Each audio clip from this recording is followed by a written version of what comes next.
Hey,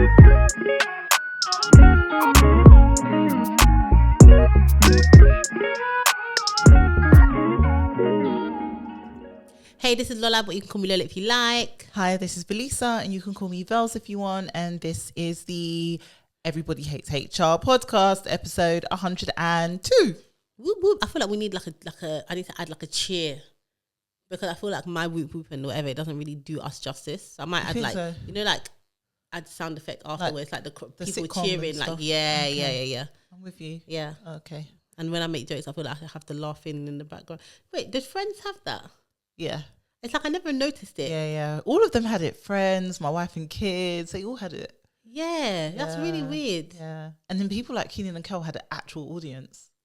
Yeah, a lot of them were filmed in front of the live audience, what they say. But that's really weird that you put laughing on your show. It's like, let us get there ourselves. I don't know how I feel about that. I'm so used to it. I don't know. Yeah, it's like, I'm just thinking, I know it was there, but I don't think I don't remember it because it was just... But then saying that, when I watch things like Abbott's Elementary, I proper laugh and there's no like laughing. Yeah, so, I prefer that. Yeah. How are you? Yeah, all good. Maybe I'll talk about it a bit later, but I had a situation this week at work which was really sad. One of our, at my client, I guess, someone passed away. Oh no. Yeah, and I've had it twice where someone like at work has passed away before, but never where I have like ultimate responsibility to manage it from a people HR perspective. So yeah, maybe we'll talk about it a bit later, just about like that sort of thing and supporting colleagues and blah blah. But yeah, that's probably it's just really strange. I wasn't close to the person, but it was just and I knew him. That is always sad. I think I've had someone die at every workplace I've been to. Like that you've been connected to, or like just that you're aware of? A bit of both. Yeah. It's really weird that, like, I mean, obviously people unfortunately die every day and it happens, but yeah, I've never felt as close to it as I did this time. Yeah. So that was very sad. But nothing else really. Nothing else of note. Okay. I took my son to watch Hot Wheels at the O2 Arena. But actually, no, I said to his dad, please, you take him. Like, so they went together. You just waited? I just waited, yeah, because I just couldn't. So Hot Wheels, is it the actual trucks that come? Yeah, so there's like the huge monster trucks and they do loads of tricks. And then so the trucks he has are the toy version of the real truck. Yeah. So basically... No, they all have stories. So like even at the one that my son went to, it was Bigfoot's 50th birthday. So he's like the OG Hot Wheels monster truck. But even going, like we had to say, oh, it's not, because we went to see the Monster Jam one in summer. So we were like, oh, this one's Hot Wheels.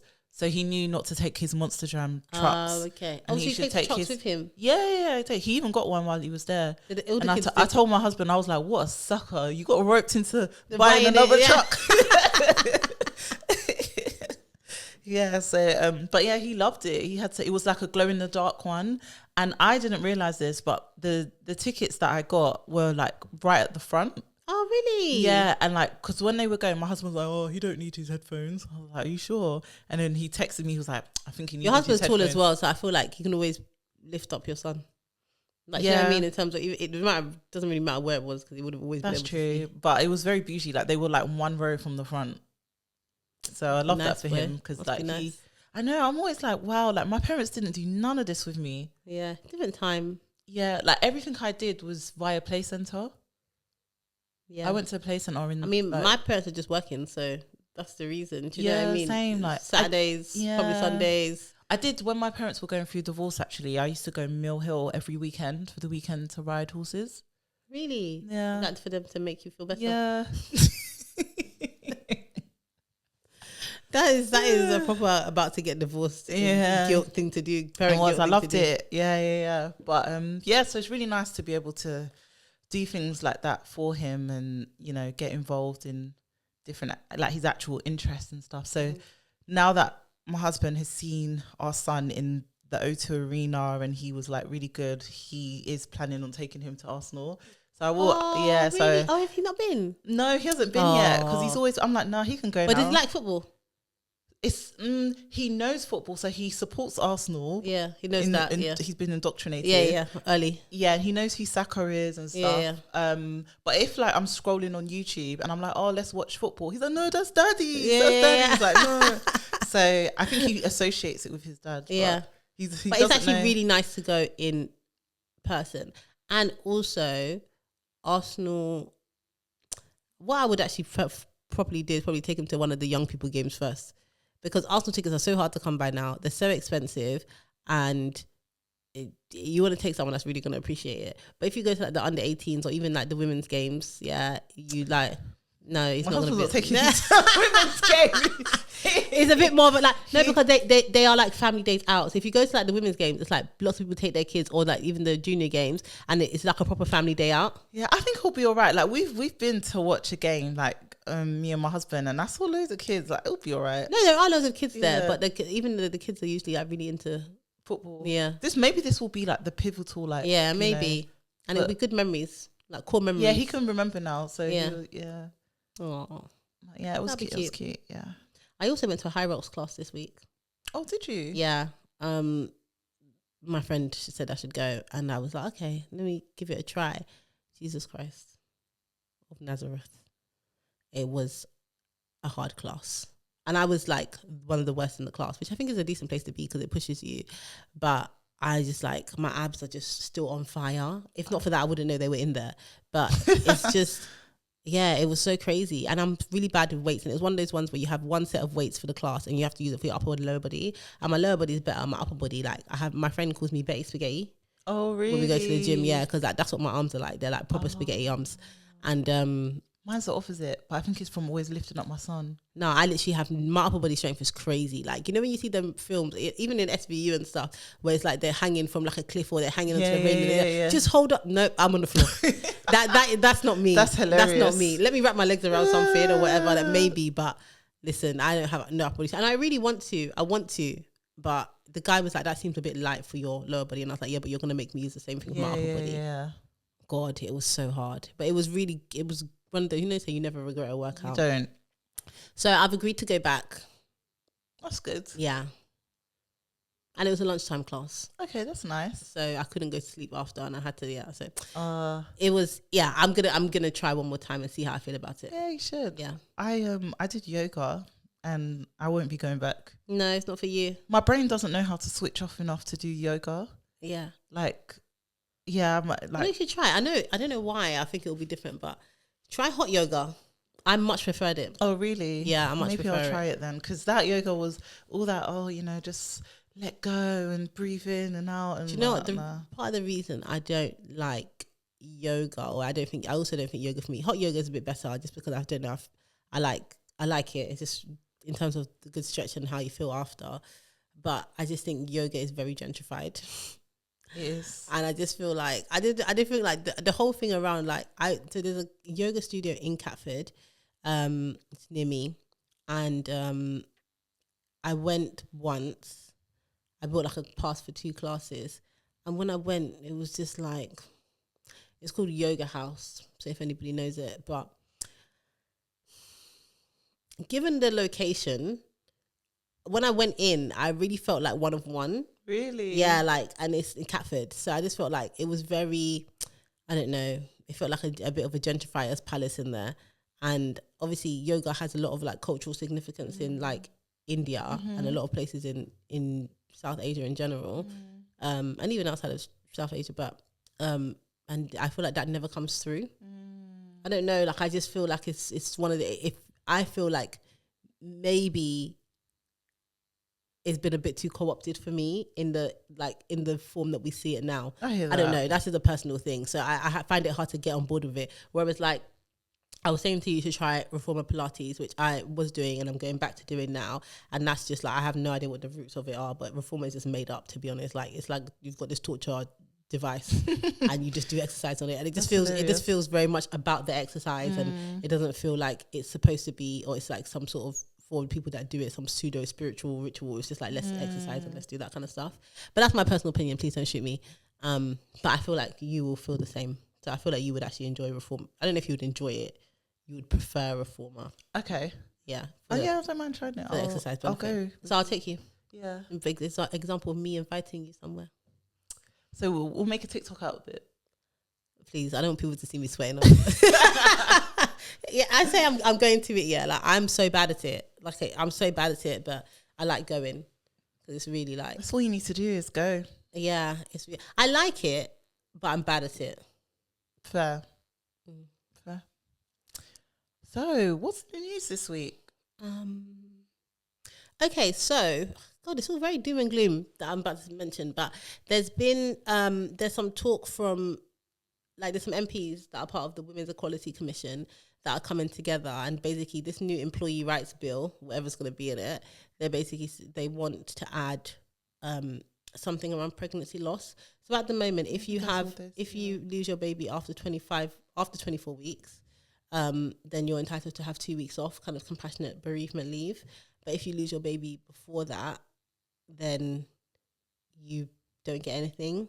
And now obviously they have that thing where you can get a certificate to acknowledge that you've lost a baby if people want that, but you don't get any bereavement leave. And I just think it's like what they're saying is that it can still be a big loss even if it's then, and I completely appreciate it. Imagine if you, like, God forbid, someone loses their baby at 25 weeks and they get this time off, and, you know, people understand, and then you lose your baby at 23 weeks, for instance, and everyone acts like it's not a loss. That 2 weeks probably isn't going to make, or it's not going to make that much difference to you as a person in terms of how you feel about having, you know, experienced pregnancy loss. So they're trying to get it in now because at the moment it's just nothing. You don't get anything. That's really sad. Yeah. That's really sad, especially because, like, as soon as you get pregnant, your body physically changes straight away. It might not be noticeable to others straight away, but you will notice straight away, whether that's you putting on weight or your breast feeling sore or your stomach getting a bit harder. So especially by 23 weeks, you've had your, you'll know what, weeks, if you're having a 24 weeks, you'll know if you're having a boy or girl, you know what I mean? That you'll know, like, the health of your baby, all of that stuff. So for that to happen and then be like, okay, yeah, no, and you will be, and other people will know, yeah, because like you've reached your safe like timeline period after 12 weeks to say, yeah, I'm having a baby. So yeah, that would be really distressing. Yeah, like, and the thing is, I get it. In terms of, like, there has to be a cutoff, because are you going to give? Well, does there have to be a cutoff? Because there actually doesn't. No. Like, if, I guess the whole idea is if someone was like 2 weeks pregnant and they lost their baby, maybe they might feel slightly differently about it, but you just don't know. No, and like you don't need context of everybody, because yes, you'll have somebody maybe who they're at an age, air quotes, where, you know, they think anyway they can have babies, they suffer a miscarriage and they might want to jump back on the wagon and get pregnant straight away. But you might have someone of the same age who has to go through IVF, or, you know, or you might have someone else who's been trying for years and years and years and it just hasn't happened.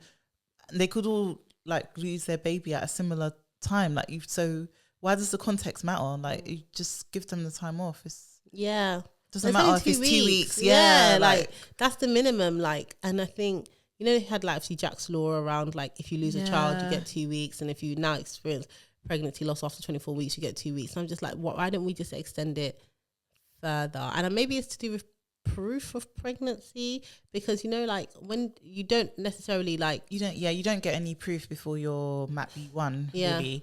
But what is 2 weeks? That person will still be grieving and, like, not wanting to be at work after 2 weeks. It's not exactly the same, but when my nephew passed away, he was 2, and I don't even think that I don't think I got 2 weeks, obviously, because it wasn't my child. But, like, being in the office for the rest of that year was actually insane. Like, it was mentally insane that I was trying to function and, like, be especially this sort of job that we do as well, like, trying to be compassionate for others, and people coming to you with in that moment in time something very, like, minuscule or such a micro issue that doesn't even matter, and trying to, like, compose your brain to just, like, deal with it.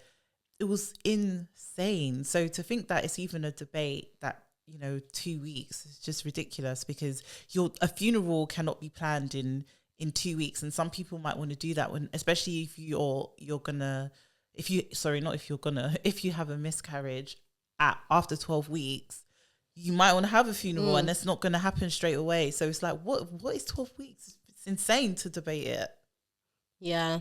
So that's what's happening now. I'm really excited to see what is in the employment rights bill. I don't know if excited is the right word, but there's all this chat about it. They've obviously said what they want to put in it, but I can't wait to see what is actually in it, because I know that for us in the jobs that we do, it's going to shake a lot of things up.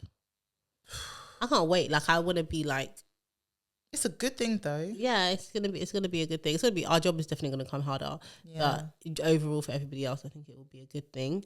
And I definitely think that should go in there. But it's obviously not confirmed or anything. It's just really lobbying. Even some of the I'm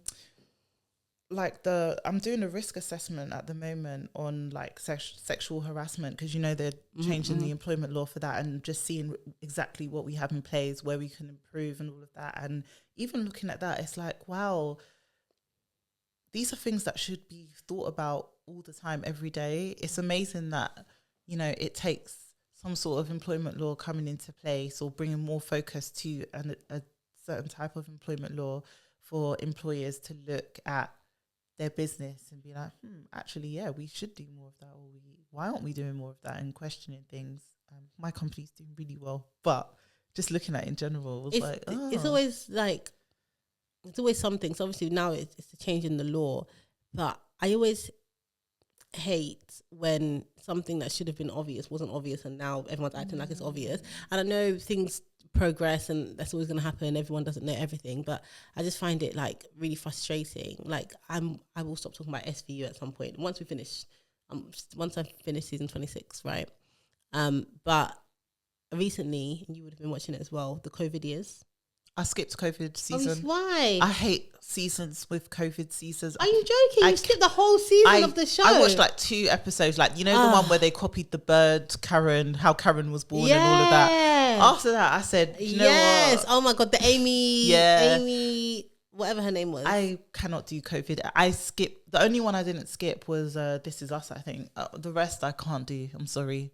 I don't watch these shows for realism. I watch them for escapism. Oh my gosh! Did you watch Grey's Anatomy? Did you watch the COVID season of that? I did, and I hated it. I just can't. Because obviously they all came back after COVID, and they had to acknowledge COVID and stuff like that. But in the COVID season, it was just a reminder to me of what 2020 was like, especially the latter half. Like all of the just the performative stuff, and even some people taking advantage of what was well intended. But yeah, it just reminded me of that. So it's just another thing. Like the law is going to encourage companies to do things that they should have already done. And it's the same like COVID, like all the stuff around George Floyd encouraged companies to do all the stuff that they should have already done a while ago, and it should have been obvious. So speaking of actually staying with news, my good friends Meta have basically decided to rubbish DEI and just push it to the corner, and just not taking. What way? So for example, with recruitment, they're not taking DEI into consideration in the same way that they once were. So they're saying basically you're going to be hired on your skill and stuff. It doesn't matter. Has that ever not been the case? It doesn't matter about, if you're from an underrepresented group. So before they would say, okay, we want at least one woman in the pipeline, one black person. But they're like, nah. We're going to go based on what I don't understand about that is when they said, okay, we need at least one woman in the pipeline, one ethnic minority, surely those people all still had to meet the criteria. But now they're basically saying we don't even need to have a diverse shortlist. We can just crack on. If we get one, we get one. If we don't, we don't. Yeah, so Amazon as well, of course. Meta and Amazon are scaling back on their diversity programs, joining firms across corporate America that are retreating from hiring training initiatives, citing legal and political risks, which I just think is mad. I think it's actually mad. Meta said it was also scrapping its diversity, equity and inclusion efforts due to a shift in legal and policy landscape. Walmart and McDonald's. Well, legal and policy landscape is given we have a new government that's coming in, and they're not going to care. Mark Zuckerberg is sucking up to Trump big time. Oh my God, the fact checking stuff. It's mad. He's getting rid of the fact checking. And I spoke to my friend who still works there, and she was like, HR is on fire. like all the employee, because one thing about Meta is employees have a voice. Like they have their internal version of Facebook and stuff where everyone can speak to anyone and they are not shy. Like they will say exactly how they feel.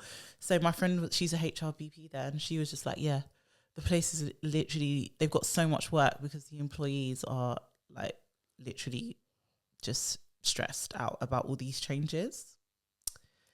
I think, I can't remember what they said they're going to replace the fact-checking stuff, the fact-checkers with. I think people can leave comments under, or there's still going to be some sort of way to challenge if you think something is not true, but all the stuff around fake news and stuff that was previously like, It's mad. cut out, is still going to be there now. It's mad. And also, sorry, with the DEI stuff with Meta, a lot of it is scaling back on DEI initiatives which focus on underrepresented groups, but specifically race and sexuality, so LGBTQ, which I just think is, I don't know why they're doing that. Like, one of the things I loved about working there was, I wonder did it take up a lot of time and energy?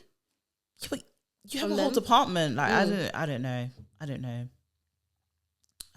But a lot of other companies are following suit, as I'm just reading here this list.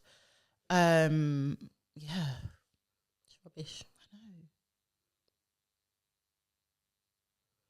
I think that's the direction, especially in the US. I think that's typically the direction it's going to go in. At times like this, when you realise how much, and I think less so in the UK, to be fair, to us, but I think less so. Our policies are influenced by the government, but I don't think the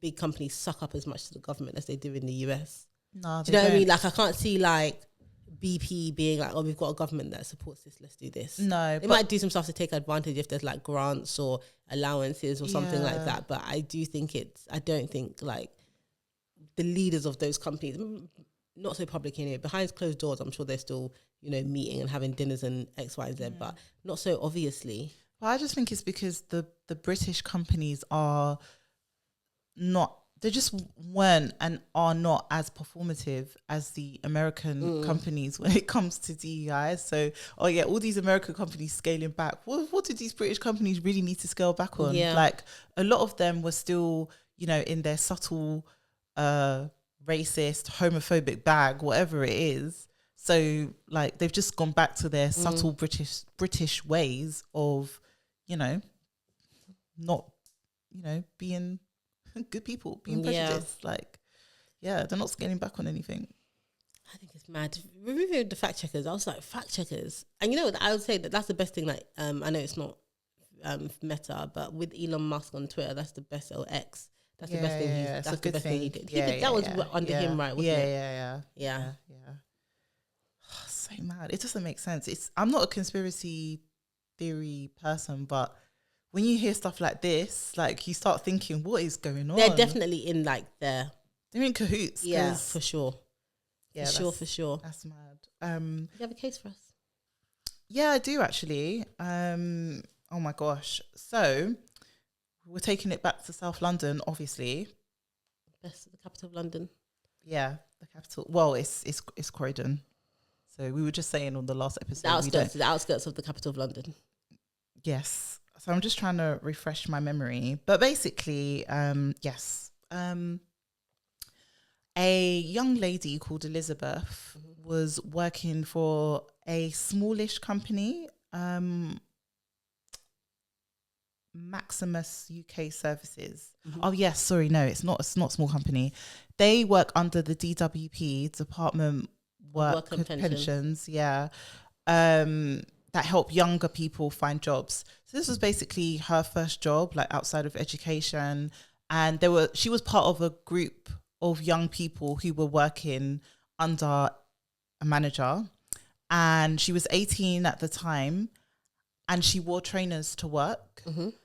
And her manager, who is in her early 30s. So whilst, if you're 18, 30 sounds like you're really far away Still from relatively young. Yeah, in the grand scheme of things, both individuals in this are young.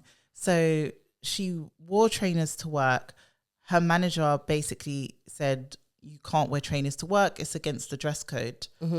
So Elizabeth, first job, but knew what to do, and sent her, after that conversation, she sent her manager an email apologizing again, saying, I'm so sorry that I wasn't aware of the dress code. I won't wear trainers again, yada, yada, yada, you know, and you would think that the manager would just be like, okay.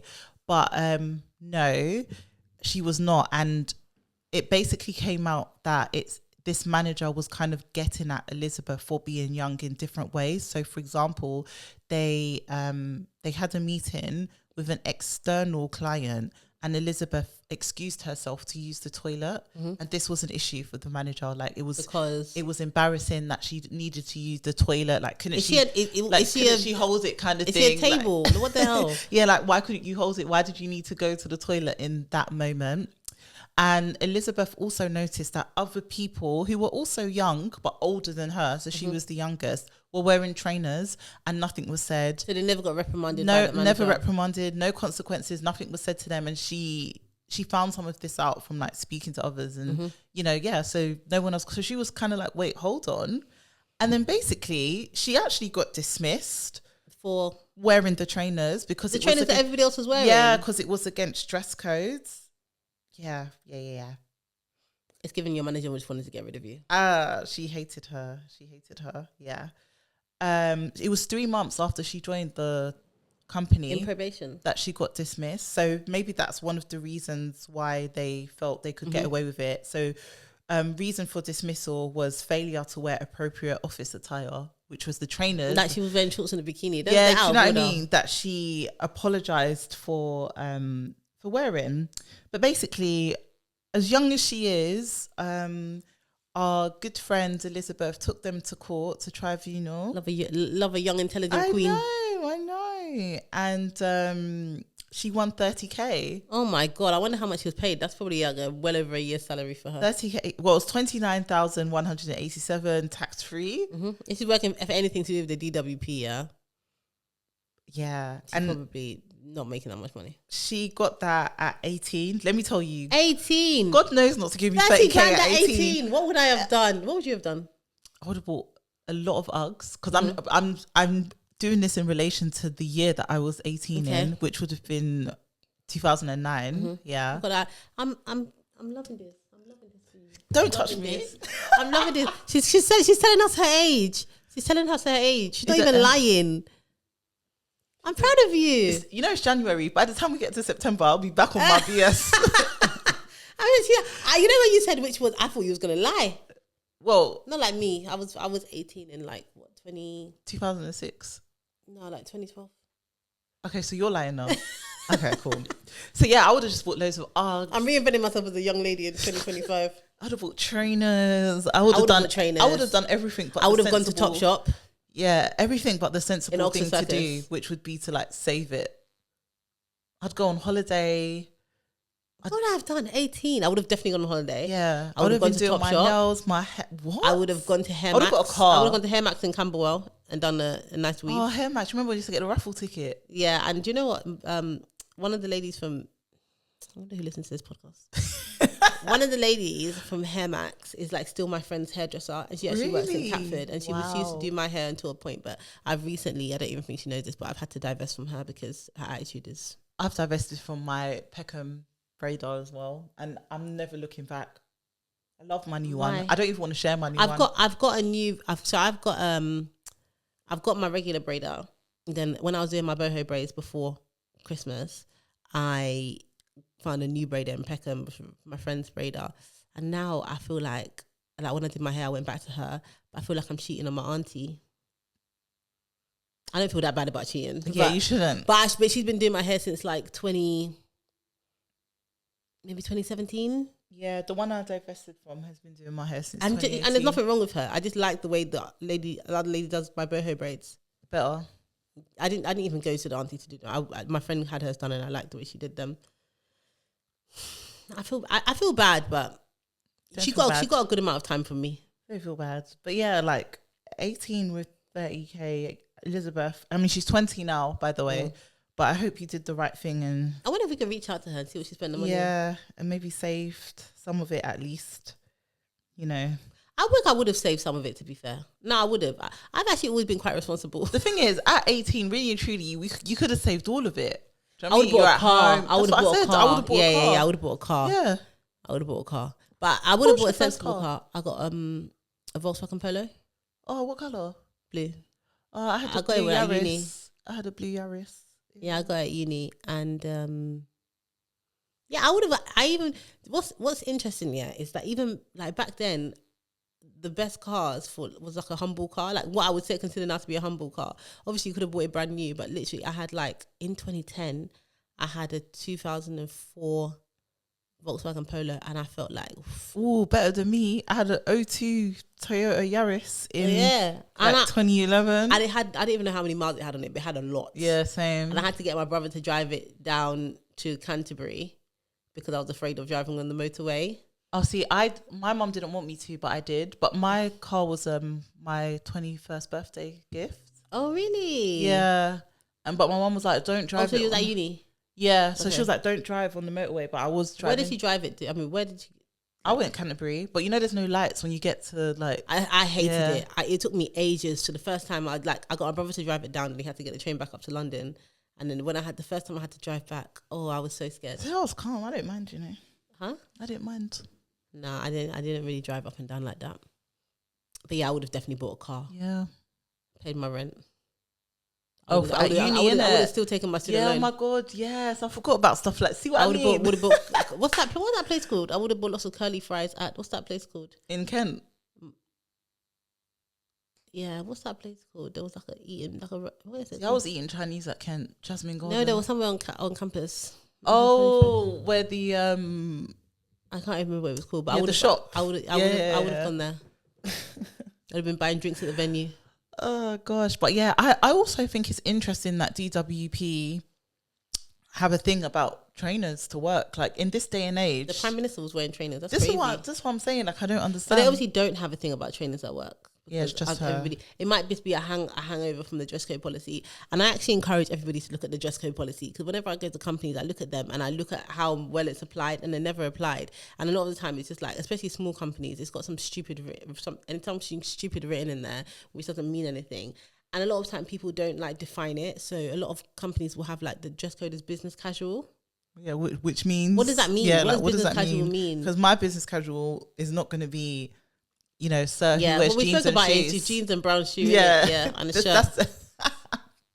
That's not my. Do you know what I hate? Casual. Yeah, whenever back in the day, now it's obviously more casual. But when we used to have dress down Fridays, and I could come on a dress down Friday in a tracksuit, and it would be like everyone would think it was outrageous, but coming on dress down Friday in a shirt, a blazer, jeans, and a brown shoe, it's not really dressed down. Like you're so uptight. Yeah. Why have you decided to come in on a Friday? Yeah, literally, you wear your normal clothes. You just change your trousers to jeans, a very straight leg jean that's been pressed to have the crease. It's so mad. Like they'll literally wear jeans. I remember there was one director at my first HR job, and his dress down was he would wear a t-shirt shirt instead of like a long sleeve shirt. So the IT shirt. That is literally the IT shirt. But it would be like pink or something. Men listen, I don't like to speak on men too much, yeah. But for the love of God, yeah, don't wear short sleeve shirts to work. Do you know what? The only time I see men in short sleeves, if we're on holiday, it's calm. Yeah, holidays are fine. And it has to fit nicely. But that shirt, it's flared. That bootleg shirt, yeah. that boot cut shirt that they have with the sleeves that come. No, and your arm is just sitting there like a cartoon character. That is crazy. Please, for the love of God, if you're a man listening to this, don't do it. And if you have men in your life, tell them, because it never look good. I saw someone wearing a short sleeve shirt with a tie once, and it's like that's wild. Like I couldn't breathe. I couldn't. It's like they look like they belong on SpongeBob. That is so wild. Like, yeah, dress down is always interesting to see what people's vibe is, isn't it, or what people are comfortable with. I genuinely believe you see like how boring people's lives are. Do you think this is a good dress down outfit? Could you wear it to work? I would wear this to work on a normal day. Yeah, like this would have. No, but back in the day. Oh, back in the day. Yeah, like dress down. Yeah, back in the day, this would be a dress down outfit. Yeah. Do you think it's okay to show your midriff? No. I would if I was to wear this to work, I would pull my t-shirt down, and I'd wear a belt. Okay. Yeah.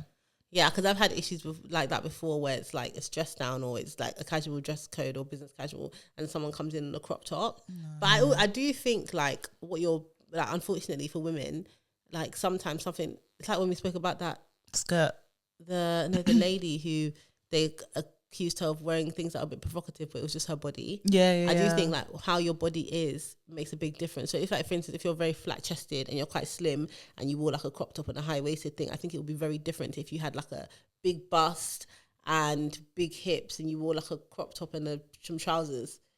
Do you know what I mean? It would be very different. So I think how you look and how your body is and all that stuff, it kind of impacts how people see your clothes. I hope I don't get cancelled for saying this, but this is why the whole like body positivity movement kind of like they're gonna cancel you. It's not that I disagree with it. I don't. Yeah. But just being positive about your body doesn't mean that you should be wearing something that doesn't suit your body. Do you get it? And I feel like people use the body positivity movement to wear things that don't necessarily suit their body, but say I feel like you're but say, oh, you know, body positivity, you need to accept me for how I am, but you're wearing a size 6 and you're a size 20. No, okay, do you know what I'm trying to say? Like, so it just, I think please don't cancel me, guys.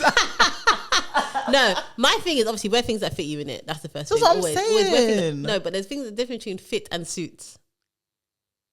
Do you get it? Like fit. No, wear things that fit and suit you. Wear things that fit you and suit you. But then suit you is subjective. That's the problem. No, it's not. It is subjective. No, it's not subjective. You might think something suits somebody and somebody else might think that don't suit them. That's subjective. And somebody might think, oh, I look nice in this, and you might think you look a hot mess. That's the problem. And that's why I say the body positivity. No, but that's got nothing to do with body positivity. Use. That's what people use. No, let me tell you what, it's got nothing to do with body positivity. Listen, because I've had this debate, and I'm not saying this is you, but you know, like, they always bring it back to Lizzo, innit? I didn't want to mention her. No, but she's lost a lot of weight, you know? She has. She's lost a lot of weight. But basically, people don't like to see her in certain things. They think, okay, it's not that they don't like her body. Some of them it is, but let's say other people, it's not that they don't like her body. They think if I was your size, I would wear this to suit my thing better. But my thing is that I'm not saying don't show skin or don't show arm or leg, whatever it is. It's like you don't think that suits her. No, like, not her. I'm saying like you might not think what someone's wearing suits them. But just wear stuff that makes sense, man. Without you think makes sense. That's the problem. No. Sometimes, like if you see some people's fashion sense, I'm just like, why would you put that together? It's like Slumflower. You know her whole movement about saggy breasts and just letting your breasts hang and stuff. Like, what are you talking about? Wear a bra. But just why? Put a bra on. But why? Because no one wants to see your saggy tits. Like, you don't want to see them. No, and to be fair, I maybe wouldn't. That's not what I necessarily would do. Don't tell me that's body positivity. But why is that? Do you know what? Yeah. What? Why? How is that body positivity? So we've really digressed. But I didn't want to speak about this. I actually do think that is a good example of body positivity. No, it's not. Let me tell you, it's also like I don't have to agree. I'm not saying don't be confident in if your boobs, like my boobs changed after pregnancy. Yeah. You lot try to get me after this now.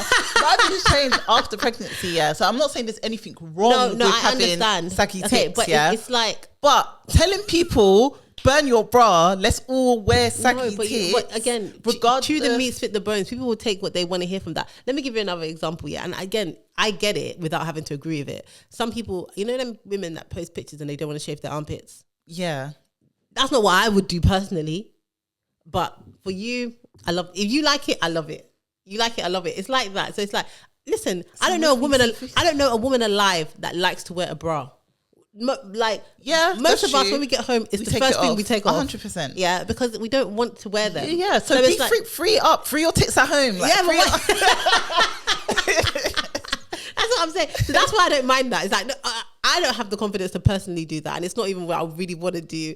But I'm saying, if a lot of people don't like wearing it, and they don't have, like, we actually don't have to wear it. Wait, listen, God, why did you give me a HR podcast? Because if you gave me a talking about anything podcast, I'll start speaking about the male gaze. But that's not why we're here. That's not why we're here. I don't want to talk about dressing for the male gaze. Yeah, please. But how did we get here? dress codes, 30K trainers. Oh yeah. So it's related. I was talking about so how people look is what people will define, like how people's bodies are will define what people think is appropriate, and I think that's the problem. Because when I had the thing about the crop top, it was like she was wearing a crop top, but again, she wasn't the only one. That was the person that had the complaint wasn't the only one that wore a crop top, but she was a bigger girl, so and it felt more inappropriate, but it was no different to what from somebody else was woman. wearing. It was like there was another lady in office who had worn one, but she was very tall, very straight. Do you know, like very like boxy, model like, you know, like straight, boxy, that sort of thing. So whereas this one was a bit more short, she was bigger, she was a bit more voluptuous. So I think people felt it was a bit more inappropriate. Okay. God, when are we going to do our spin-off, please? We need to. 'Cause I would love to talk about body positivity. Me too, but I'm just scared I'll get cancelled. Huh? You can't get, this is a supportive audience. Everyone can have their own take, but my whole thing has always been, let people like what they like. Yeah, but do you know what it is? There was an influencer I saw like during the Dirty December stuff, and she was walking and she has really big boobs, which is again not an issue, but the dress she was wearing, I was just like, but that's your fashion sense. No, it's not even fashion sense. It's not, because she wore other dresses that like, okay, that you agreed with. Yeah, but like it was just like her breasts were literally hanging on. But she might like that look. But she might like that. But look. why though? Because now are you going to tell me that, you know, the whole male gaze thing, was that not for the male gaze then? It's all for the male gaze. Exactly. It's all for the male gaze. That just all she had to but do. she never wanted to. All she had to do was go one size up. That's all she had to do. The dress was fine. Like just go one size up. It's just, and then it was just covering her nipples. It's all preference. I mean, I don't like stuff like that in general. I'm gonna really sound like I don't want to get us cancelled later. Listen, this is not giving Gen Z. Unless your vibe is sex worker, what I saw, but she could have just gone one side. By the way, Sunflower is now a sex worker. Are you aware? Listen, I saw what she does, and I want all the details, because if I can do that, God, if she can do that, I can do that. This episode has really gone left, but I just have to say this. She gets £100 every time someone follows her on Twitter before she's even done anything. Why does she get £100? It's her subscription fee on Twitter. What? You know, with Twitter Blue, you can get people to subscribe to you. So every time one of these like pay pig type people, this is really going left, subscribe, we need to have an episode about alternative careers. We should. That is a good way. That is a good spin-off. We should actually do something about sex work, whether we agree with it or not, and not Bonnie Blue type sex work, but like she's ridiculous. We're allowed to talk about opinions, isn't it? So I had a conversation around like over the New Year with my friend and her fiance, and I was like, there's so many things now which I'm not sure if they're sex work or not. Like there's a guy on TikTok who chops wood topless. Is he a sex worker? I don't know. I think he is. I think he is, but I don't know. Is that sex work? Like, you know, the men, the American chefs and stuff that start slapping the salmon and like trying to there's like, what is that? So many things that are like, and then there's a guy who also does he has like a deep voice. He does like, let's say Luke, I am your father. He might do Mufasa, but then at night, on TikTok live, he just talks. He's like, yeah, this is my voice, and he'll engage with these women. And I said it to my friend. I said, you cannot tell me this guy is not doing sex work, because all the people in the thing are women, and they're only there because they think he's sexy. And I guess that doesn't make it necessarily sex work, but that's like saying Aaron Pierre's a sex worker if he starts a podcast. No, he's not, because he just happens to be sexy to a lot of women, innit? But that's not the work he's doing. The guy who chops wood topless, his whole audience is women and men who fancy him. Yeah. And he's playing up towards that. Like, he knows that's how he makes his money. That's sex work. And there's nothing wrong with it. But I just want us to know that there's sex work happening on TikTok. I mean, I hear it. Like I said, Sunflower is making that money to just cuss people out. Tell men that they're poor. Yeah, she's getting money. She's a dominatrix, isn't it? Yeah. And she said she has a friend, a financial one. She's like, oh, you're broke. Give me your money. That is honestly, that is my, I can't lie. That is my dream job. That is my dream job. If I was going to be a sex worker, we've really gone left. If I was going to be a sex worker, I'd be a sex worker, a financial, and I would do. I'd be a work from home financial dominatrix. Big up the phone and call men and say, why haven't you sent me money if you're too poor? Listen, you broke. I think I'd be so good at it. Broke ninja. I'll be so good at it. That's the sex work I would do. Work from home. There was a documentary years ago, and I think I mentioned it anyway before. It was about being a financial dominatrix, and there was a lady who works from home, and she would just cuss these guys, and then, like, you know, where your monzo is just going ching, is that ching, not ching, ching. The dream? That wouldn't even feel like work to me. I would literally do it I would do it for free. I'd do it for free. Now you know what our alternative careers would be if we went in HR. The Slumflower, Chidera, she was talking about, she has a friend, and this is very gross, who men paid to fart on him. And apparently she's lactose intolerant, so she loads herself up before she goes. Really? Men pay her to fart on them. Mate. Did you ever watch Orange is the New Black? No. On Orange is the New Black, there was a time when the women were like selling their underwear to men, like to sending it out to them, and they were like paying these like prisoners for their underwear, like worn. Okay. It says men who like feet in it, worn socks. Is that like if you sell your sex work? I agree, it's sex work. Sex work, yeah. There's a lady who I saw on Good Morning, no, on This Morning or something, or one of those shows, but she sells her sweats. Oh, I saw it. And she said it's like a little vial. This is like £100 or something. But she makes money. There's too much deviance in the world. I don't care. Like, I'm not kink shaming, but also shame. Shame on you. You're spending £100 to buy some woman's sweat. Oh my God, there's too many alternative careers. Like, sex work is, I really think we need to have an episode on sex work because it's become so mainstream. And I do think not for the better.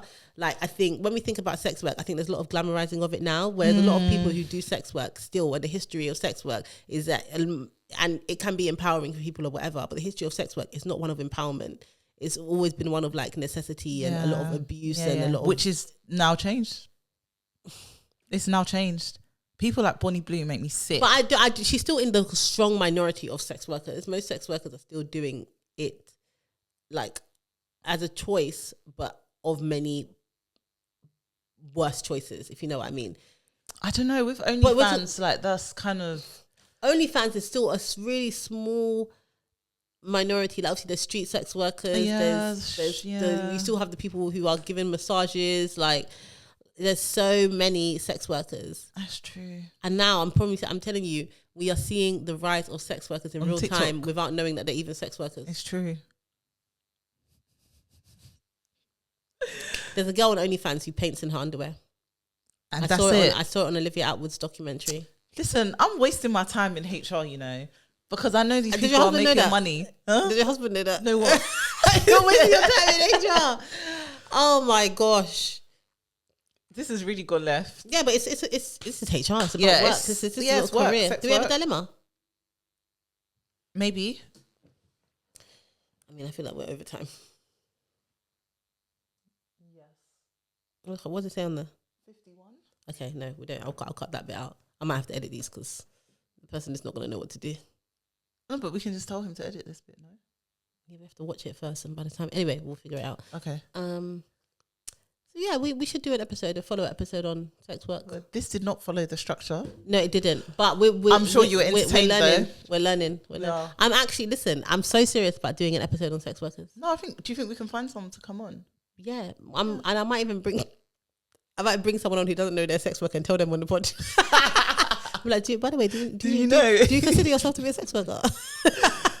Oh gosh. But yeah, we'll do that. Like, comment, subscribe, all that good stuff. That's a wrap, guys. Bye.